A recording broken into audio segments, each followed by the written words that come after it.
Hello. स्वागत है आपका हमारे YouTube चैनल टॉक विद करण। चलिए आइए आज का वीडियो शुरू करते हैं। वीडियो को इसी तरह आगे देखने के लिए वीडियो को लाइक, सब्सक्राइब और शेयर करें ताकि हम और वीडियो आगे इसी तरह का बनाते रहें। अगर आपको किसी प्रकार का डाउट है तो आप हमें कमेंट सेक्शन में बता सकते हैं, या कोई इम्पोर्टेंट टॉपिक है तो हमें बता सकते हैं, जिसका हम 1-2 दिन में वीडियो अपलोड कर देंगे। चलिए आज का टॉपिक है शियर फोर्स डायग्राम और बेंडिंग मोमेंट डायग्राम। आइए वीडियो को शुरू करते हैं। शियर फोर्स डायग्राम और बेंडिंग मोमेंट जो डायग्राम होता है वो बीम के लिए होता है। तो पहले जानते हैं कि बीम कितने प्रकार के होते हैं। Types of beam.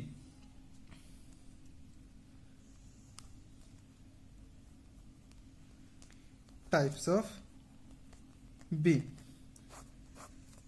थोड़े थोड़े से हम बता देते हैं कि बीम होता क्या। बीम एक होता है जिसपे किसी प्रकार का सपोर्ट रहता है, उसी को बीम कहते हैं। अब बीम भी डिफरेंट डिफरेंट टाइप के होते हैं। पहला कैंटिलीवर बीम, पहला होता है कैंटिलीवर बीम। इसी तरह दूसरा होता है सिंपल सपोर्टेड बीम।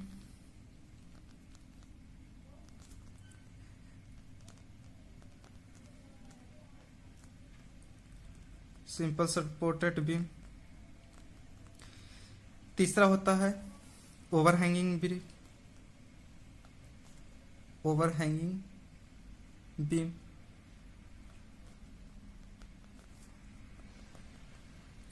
इसी तरह मेरा चौथा होता है फिक्स्ड बीम।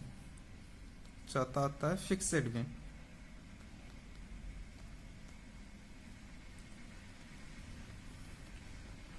चौथा होता है फिक्सेड बीम। ये जो कैंटिलीवर बीम होता है, ये बीम कुछ इस टाइप का होता है जिसका एक साइड फिक्स होता है और दूसरा साइड फ्री होता है। एक साइड फिक्स होता है, दूसरा साइड फ्री होता है। A beam which in fixed a beam which fixed at one end and free at the other end. मतलब एक साइड ये फिक्स होता है, नेक्स्ट जो इधर ये होता है बीम, ये इसका ए पॉइंट है, ये इसका बी पॉइंट है। ये साइड जो होता है फ्री होता है और ये साइड जो होता है फिक्सेड होता है। देन इसी तरह आते हैं simple supported beam. Simple supported beam जो होता है, ये दो पिलर के ऊपर एक बीम होती है। ये बी का एक सेक्शन है, ये बी, ये इसका सपोर्ट है, सपोर्ट्स है। ये इसका सपोर्ट है, ये ए और बी, ये बीम का लेंथ है। तो ये हो गया simple supported beam. Simple supported beam. और फिर इसी तरह a beam supported art resting freely on the support of it bots. मतलब कि ये जो होता है ये फ्रीली इस पे सपोर्ट होता है, फ्रीली सपोर्ट होता है, ये इसी तरह फिक्स नहीं होता। इसी तरह आते हैं ओवरहैंगिंग ब्रिज में। ओवरहैंगिंग ब्रिज जो होता है, ओवरहैंगिंग जो ब्रिज होता है वो फ्रीली सपोर्ट तो होता ही है, फ्रीली सपोर्ट तो होता ही है। इसमें एंड में नहीं होता, इसके दो होते हैं और एक साइड फ्री होता है। ये बीम ए, ये बी, एक साइड फिक्स होता है, एक साइड फ्री होता है। The end position, if the end position of a beam is extended by not, extended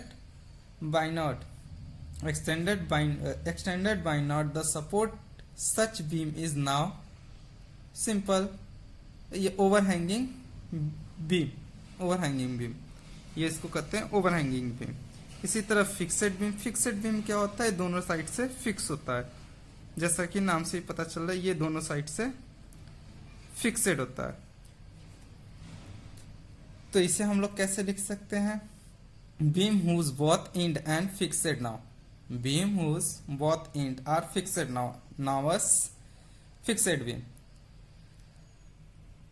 ठीक, इसी तरह क्या होता है, एक और होता है कॉन्टिन्यूअस बीम। एक और होता है कॉन्टिन्यूअस बीम। कॉन्टिन्यूअस बीम ये बीम क्या होता है, ये कॉन्टिन्यूअसली इसका सपोर्ट रहता है। ये आगे भी इसी तरह होता रहेगा। ये बहुत लंबी लंबी होती है। ये होता है कॉन्टिन्यूअस बीम।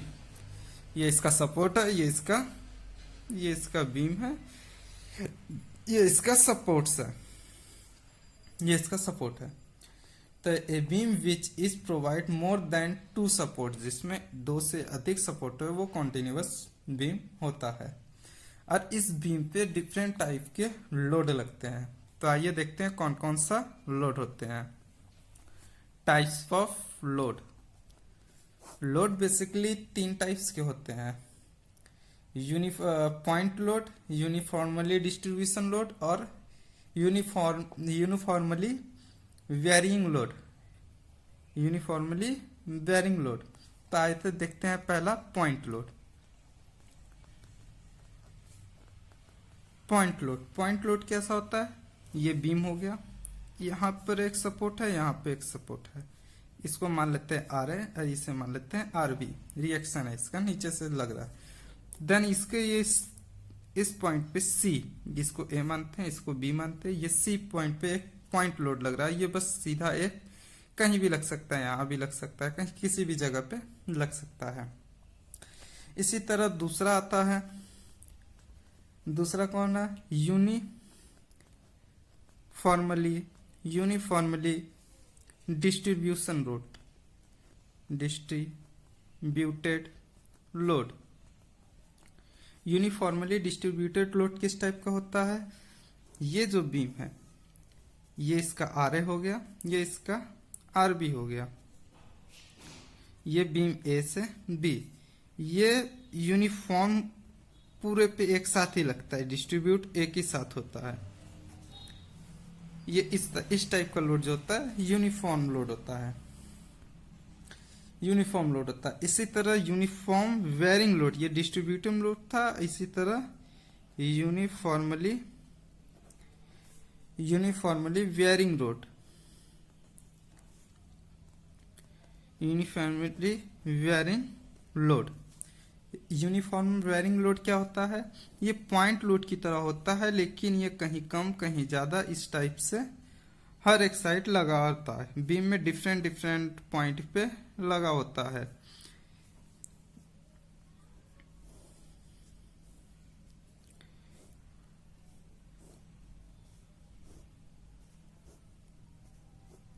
ये हो गया मेरा यूनिफॉर्म वेरिंग लोड। तो यहां तक मेरा बीम क्या होता है, कितने टाइप्स के होते हैं, लोड कितने टाइप्स के होते हैं, ये सब क्लियर है। अब हम लोग आते हैं कि शियर फोर्स क्या होता है और बेंडिंग मोमेंट क्या होता है। फिर इसको आगे हम बताएंगे कि कैसे निकाला जाता है। आइए चलिए देखते हैं। Shear force is strain produce by pressure in the structure of beam when its layer are laterally shifted in reaction to each other. मतलब जब कोई दो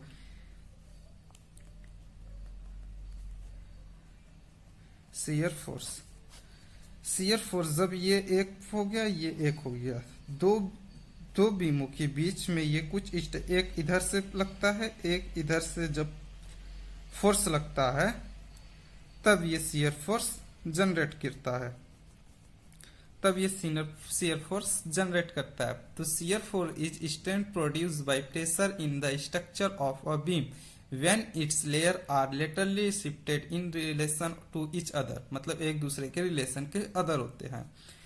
then shear force it is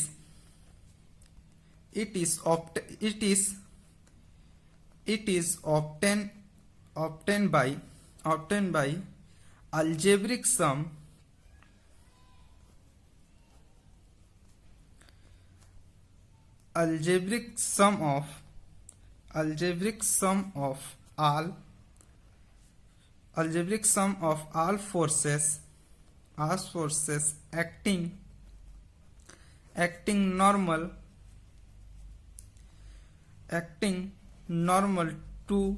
all forces acting normal to axis of beam। तो ये कहां से obtain होता है? It is obtain by algebraic sum of all forces acting normal to axis of a beam. ये होता है मेरा शियर फोर्स। तो इसी तरह देखते हैं फिर बेंडिंग। बेंडिंग मोमेंट क्या होता है? बेंडिंग मोमेंट क्या होता है? Bending moment it is the moment that tries to bend the beam. मतलब कि जब बेंडिंग मोमेंट कैसा होता है? बेंडिंग मोमेंट बेंड करता है। ये इस टाइप का है। अगर यहां से कोई अगर लोड लगता है तो ये कुछ इस टाइप का हो जाएगा। यहां पर जब लोड लगाएंगे तो ये कुछ इस टाइप के शेप में हो जाएगा। देन इसी तरह अगर किसी बीम पे हम इधर से और इधर से कोई लगाते हैं तो बीम मेरा कुछ इस टाइप से हो जाएगा। इस टाइप का बेंड हो जाएगा जब ये ऐसे हो जाएगा। तो ये कौन सा डायरेक्शन है? ये मेरा माइनस का डायरेक्शन, मतलब नीचे की तरफ जब डायरेक्शन मेरा यही चीज जब हम यहां से इस फोर्स को यहां से और यहां से पुट करेंगे तो ये डायरेक्शन मेरा ऐसे हो जाएगा। बीम का शेप कुछ इस तरह हो जाएगा। इसे क्लॉकवाइज और एंटी क्लॉकवाइज करते हैं। ये प्लस का हो गया। ठीक, तो बेंडिंग मोमेंट आया समझ में? It is the obtain by, इसको फिर लिख सकते हैं, it is obtain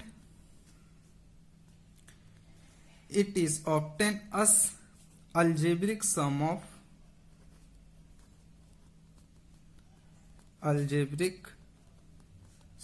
of moment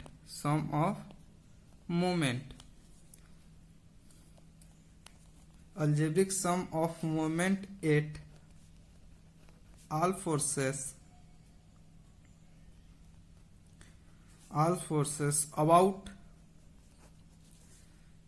about the section।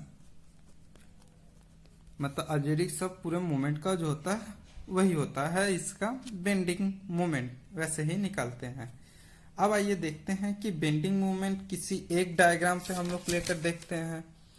Shear force और bending moment diagram simple supported beam के लिए देखते हैं। चलिए आगे देखते हैं।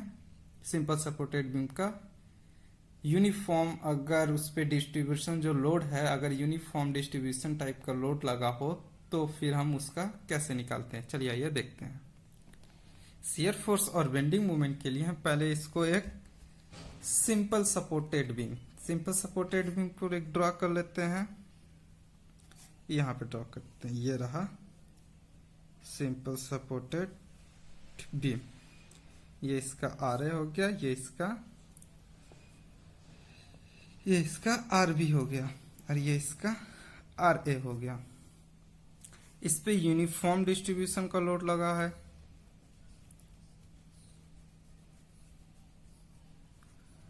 और इस पे जो लोड लगा है वो लगा है वेट पर यूनिट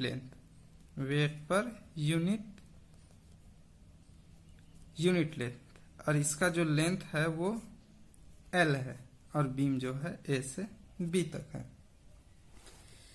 तो इसका जब हम लोग निकालते हैं तो पहले हम लोग निकालते हैं रिएक्शन।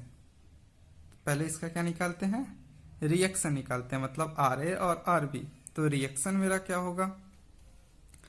रिएक्शन मेरा होगा R A is equal to क्या होता है? Reaction of A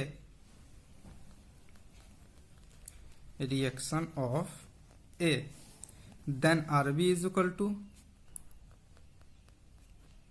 reaction of B. तो देन निकालते हैं आर ए और आर बी क्या होगा?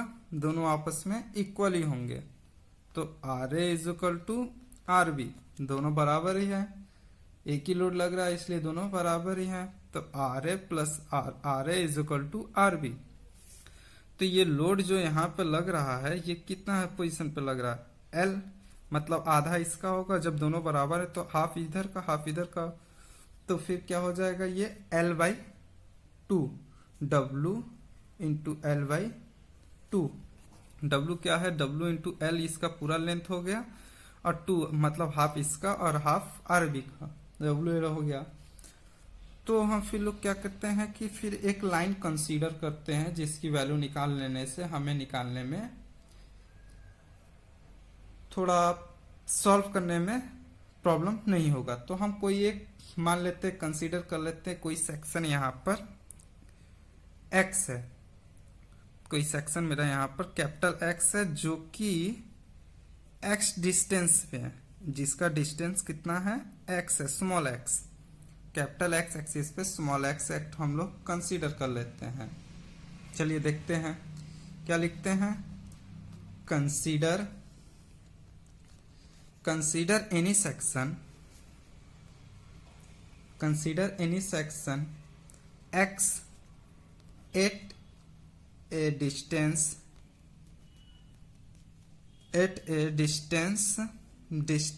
x from the लेफ्ट से हम लोग ले लेते हैं, ठीक, लेफ्ट से ले लेते हैं। कंसीडर यहां से लेफ्ट से हमने मान लिया। तो फिर हम लोग क्या निकालते हैं, पहले इसका fx निकालते हैं, जो x की वैल्यू होती है वो निकालते हैं कि fx कितना होगा। तो fx इज इक्वल टू कितना होगा, ra, मतलब ये जो पॉइंट है यहाँ पर ra वो तो होगा ही। तो यहाँ पे क्या ले लेते हैं, ra माइनस, क्यों, ये ऊपर से डायरेक्शन लोड ऊपर से लग रहा है तो क्या हो जाएगा माइनस।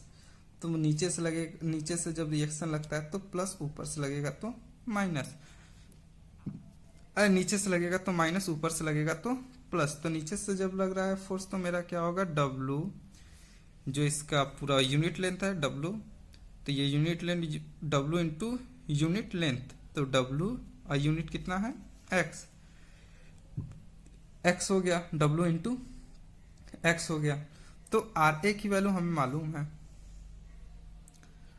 RA की वैल्यू हमें मालूम है। तो RA की वैल्यू कितनी है, WL/2 माइनस WX,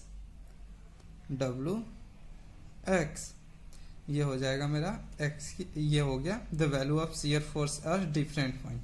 अब निकालते हैं the value of shear force at different point, ठीक, डिफरेंट पॉइंट के लिए निकालते हैं शियर फोर्स। तो हम लोग पहले यहाँ क्या पॉइंट था, A है, B है और कोई एक पॉइंट कंसीडर कर लेते हैं जो कि मेरा C पॉइंट होगा, ठीक, यहाँ पे एक पॉइंट कर लेते हैं, ये पॉइंट C होगा, ठीक, A, B और C हो गया। तो अब निकालते हैं FA, शियर फोर्स FA का निकालते हैं। तो इसमें मेरा x का वैल्यू कितना होगा, x हमें डिस्टेंस कितना देना है यहाँ पर, तो जब FA A पॉइंट पे निकाल रहे हैं तो यहाँ तो हमें कुछ चलना नहीं हो रहा है, यहीं से रिएक्शन इसका निकल रहा है, तो हमें कोई तो डिस्टेंस चलनी नहीं हो रही है। तो x इज इक्वल टू क्या हो जाएगा 0, x इज इक्वल टू 0 निकालने पर FA, तो ये वाली जो वैल्यू है वही वैल्यू पे x की जगह पर 0 रख देंगे। तो WL/2 minus W into 0 by 2, क्यों, क्योंकि ये हाफ पोजीशन पे इसका होगा इसलिए बाई 2। तो ये क्या हो जाएगा कि यहाँ पर ये तो 0 हो गया, तो ये फिर हो जाएगा WL/2, देन ये तो 0 हो गया। इसी तरह निकालते हैं FB का, FB ये वाले पॉइंट का। तो इस पे जो रिएक्शन होता है x की वैल्यू कितनी रखाएगा, x कितना चल रहा है, यहाँ पर x की जगह रखेंगे L/2, मतलब ये L बाई इसका जो हाफ होता है वो L/2, ये x की वैल्यू रखेंगे। तो यहाँ पर हम x is equal to L/2 रखते हैं, x is equal to L/2 रखेंगे तो FB इज इक्वल टू कितना हो जाएगा मेरा, x is equal to L/2 रख देंगे। तो यहाँ पर जो मेरा था वैल्यू WL/2 माइनस WX की जगह पर L/2 रख देते हैं, ये किससे बराबर हो जाएगा,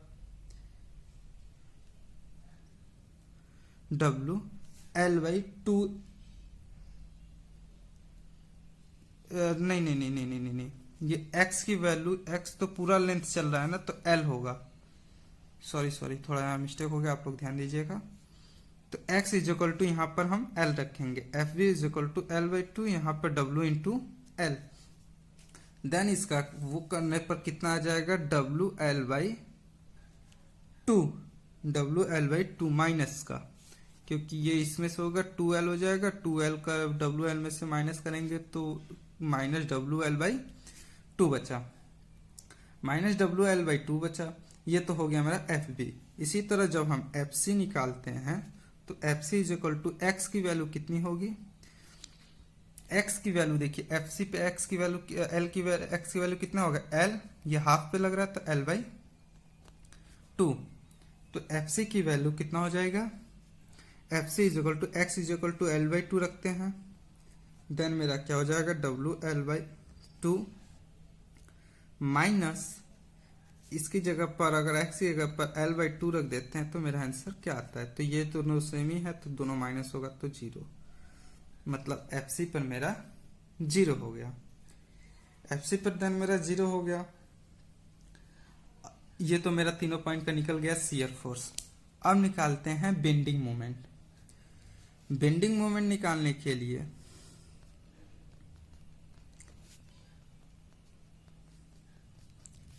बेंडिंग मोमेंट निकालने के लिए उसी तरह हम लोग क्या कर लेते हैं, mx निकाल लेते हैं। बेंडिंग मोमेंट को हम m से रिप्रेजेंट करते हैं और इसके लिए हम m और x निकालते हैं।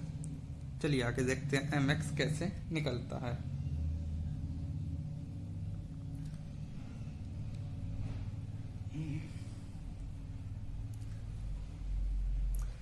mx इज इक्वल टू, तो mx के लिए हमें क्या निकालना पड़ता है, फिगर पे आते हैं। तो mx is equal to mx is equal to क्या होगा, RA into x, RA into x minus क्या होगा, जो मेरा लोड लगता है, लोड कितना होगा, W इंटू एक्स। देन ये x हाफ पोजीशन पे इसका वेरी करता है तो फिर यहाँ पे x/2, समझ में आया, x/2। देन इसका निकालते हैं तो ये क्या हो जाएगा, RA की वैल्यू कितनी है मेरी, WL/2 और यहाँ पर x की जगह पे x रहेगा माइनस WX²/2। ये तो हो गया मेरा mx की वैल्यू। अब इसी तरह हम लोग डिफरेंट निकालते हैं bending moment of the section x, distance x के लिए निकालनी है। The value of bending moment at different point के लिए निकालते हैं। द वैल्यू ऑफ शियर, तो फिर देखते हैं the value of bending moment of different point के लिए बेंडिंग मोमेंट देखते हैं तो MA निकालते हैं। तो MA is equal to x is equal to 0 रखते हैं। फिगर पे देख लीजिए यहाँ पर क्या होगा, मेरा x इज इक्वल टू 0 होगा क्योंकि x यहाँ पे कोई डिस्टेंस जो है चल नहीं रही है तो वो इसीलिए x is equal to 0। A point पे कुछ दूरी नहीं चलेगी, ए पॉइंट मेरा यहीं पे है तो कुछ दूरी नहीं चलेगी तो 0 हो जाएगा। तो 0 हो जाएगा तो x इज इक्वल टू हम लोग यहाँ पर 0 ले लेते हैं, WL/2 इंटू 0 तो मेरा MA का वैल्यू 0 आ जाता है। देन उसी तरह MB का निकालते हैं। तो MB का जो लेंथ है मेरा टोटल, MB का B पॉइंट पे कितना लेंथ है मेरा, L लेंथ है। तो L लेंथ है तो यहाँ पर हम लिखते हैं MB is equal to x is equal to L ले लेते हैं। तो x जहाँ है वहाँ पे हम L वैल्यू पुट कर देते हैं। तो देन पुट करने के बाद मेरा ये इससे माइनस होने के बाद 0 आ जाता है। उसी तरह अब आते हैं MC पॉइंट पे, ये जो मेरा मिडिल पॉइंट है C, तो यहाँ पर x की वैल्यू कितना रखेंगे, L कितना चल रहा है डिस्टेंस, यहाँ से यहाँ तक का जो डिस्टेंस है मेरा वो कितना हो जाएगा, L/2। तो कितना डिस्टेंस चल रहा है, L/2। तो उसी तरह हम लोग L/2 MC पॉइंट के लिए निकालते हैं, L/2। तो यहाँ WL/2 इंटू L/2 माइनस यहाँ पर इसका स्क्वायर हो जाएगा तो L/2। देन इसी को सिंप्लीफाई करने पर WL² 8, ये हो गया मेरा आंसर। अब इसको देखते हैं कि इसका फिगर कैसे ड्रॉ किया जाता है। आइए फिगर को ड्रॉ करते हैं। आइए फिगर को ड्रॉ करते हैं। फिगर को ड्रॉ करने के लिए सबसे पहले यहाँ पर जो डायग्राम था पहले उसको ड्रॉ कर लेते हैं। ए ये मेरा बी पॉइंट, इस पे लोड जो है यूनिफॉर्मेशन वो लोड लगा लेते हैं। देन यहाँ पर था W unit W per unit length और इसके यहाँ पर जो ये था ये ए पॉइंट है तो यहाँ पे आर ए, यहाँ पर बी पॉइंट है तो यहाँ पर आर बी। देन इसके बीच की जो दूरी थी वो एल थी, डिस्टेंस जो थी एल थी। यहाँ पर एक पॉइंट हम लोग कैपिटल एक्स किए थे जो कि एक्स डिस्टेंस पे वेरी कर रहा था, कंसीडर किए थे। तो देन यहाँ पर मेरा सी पॉइंट है तो सी पॉइंट की जो डिस्टेंस है यहाँ से यहाँ तक की ये कितनी है L/2। तो देन इसी तरह यहाँ पर एक लाइन ड्रॉ करती है, ये शियर फोर्स डायग्राम के लिए होगा, ये किसके लिए होगा, SFD के लिए। देन इसी तरह एक नीचे लाइन ड्रॉ करते हैं, ये हो जाएगा BMD के लिए। ये मेरा प्लस का साइन है, ये मेरा माइनस का साइन है। तो मेरा FA की वैल्यू जो थी वो कितनी थी, WL/2 थी। तो यहाँ से इसका यहाँ से यहाँ तक डिस्टेंस जो है WL/2। यहाँ जो सी पॉइंट है यहाँ पर एक ड्रॉ कर लेते हैं हल्का सा, जैसे मुझे सी पॉइंट समझ में आ जाए। यहाँ पर मैं ड्रॉ कर लिया सी पॉइंट। तो देन जब सिंपल सर्टोवर पॉइंट लोड रहता है तो ये जो होते हैं, ये लाइन जो होता है ये ड्रॉ सीधे जाएगा। ये यूनिफॉर्मल डिस्ट्रीब्यूशन लोड है तो मेरा ये यहाँ से कहाँ तक जाएगा, MC की वैल्यू FC की वैल्यू कितनी थी 0। तो यहाँ पर आकर मेरा कितना हो जाएगा 0 हो जाएगा। तो देन यहाँ से ये आकर ये ऐसे हो जाएगा 0। और देन B की वैल्यू मेरी कितनी थी WL/2, वो माइनस का था तो ये मेरा माइनस नीचे की ओर जाएगा तो ये जाकर इसमें ड्रॉ हो जाएगा। तो देन अब जब ये तो हो गया मेरा शियर फोर्स डायग्राम। उसी तरह बेंडिंग मोमेंट डायग्राम आते हैं। तो बेंडिंग मोमेंट डायग्राम MA और MB दोनों मेरा 0 था और जो मेरा MC था वो यहाँ पर पॉइंट वेरी करेगा, उसका कितना है WL/8, WL²/8। तो ये यहाँ से ये यूनिफॉर्म डिस्ट्रीब्यूशन लोड है तो इसके लिए मेरा जो बेंडिंग मोमेंट डायग्राम बनेगा वो कर्व के टाइप का बनेगा, कुछ इस टाइप का कर्व टाइप का बनेगा। अगर ये पॉइंट लोड होता तो ये एंगल के टाइप का बनता और यही इसका क्या है, maximum bending moment, maximum bending moment. ये पॉइंट है इसका maximum bending moment. I hope ये वीडियो आपको अच्छा लगा होगा। मेरे चैनल को लाइक, सब्सक्राइब और शेयर करें ताकि ये वीडियो और लोगों तक पहुंच पाए। अगर आपको कोई किसी भी तरीके का डाउट होता है क्वेश्चन में तो आप हमें कमेंट बॉक्स में बताएं, मैं आपके प्रॉब्लम को 1-2 वीडियो के अंदर ही सॉल्व कर दूंगा। आई होप ये वीडियो आपको अच्छा लगा होगा। Thank you.